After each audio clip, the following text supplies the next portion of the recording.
Welcome to are voice. నేను మీ వాత్సల్య. టెక్నాలజీలో గుత్తాధిపత్యానికి స్వస్తి పలకాలని భారత ప్రధాని మోదీ పిలుపునిచ్చారు. సమ్మిళిత సమాజానికి పునాది వేసేందుకు సాంకేతికతను సృజనాత్మకంగా ఉపయోగించుకోవాలని సూచించారు. ఇటలీలోని అపులియా రీజియన్లో జరుగుతున్న G7 దేశాల సదస్సులో ప్రధాని మోదీ ప్రసంగించారు. ఈ సందర్భంగా ఆయన కృత్రిమ మీద AI పై ప్రత్యేకంగా మాట్లాడారు. మనం సాంకేతికతను సృజనాత్మకంగా వినియోగించుకోవాలి తప్ప విధ్వంసకరంగా కాదని అభిప్రాయపడ్డారు. మానవ కేంద్రీకృత విధానం ద్వారా మెరుగైన భవిష్యత్తుకు భారత్ ప్రయత్నిస్తుందన్నది మోదీ పేర్కొన్నారు.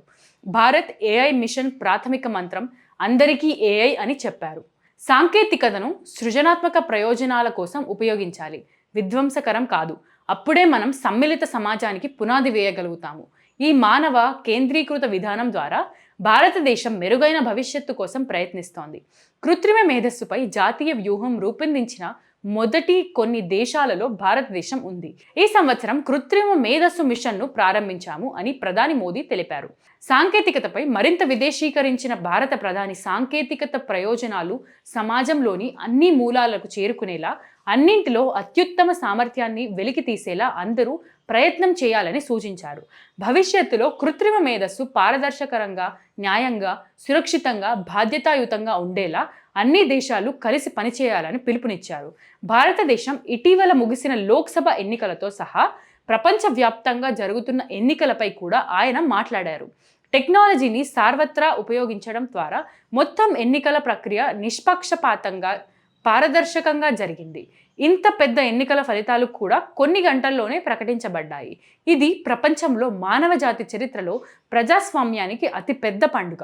భారత ప్రజలు వరుసగా 3వసారి వారికి సేవ చేసే అవకాశం కల్పించడం నా అదృష్టంగా భావిస్తున్నాను అని పేర్కొన్నారు. భారతదేశంలో గత 6 దశాబ్దాలలో ఇది మొదటిసారి జరిగింది. ఈ చారిత్రాత్మక విజయంలో భారతదేశ ప్రజలు అందించిన ఆశీర్వాదం ప్రజాస్వామ్యానికి విజయం అని ఆయన చెప్పారు. భారతదేశపు విధానం గురించి ప్రధానమంత్రి మాట్లాడుతూ, ఇంధన రంగంలో భారతదేశం విధానం 4 సూత్రాలపై ఆధారపడి ఉంది.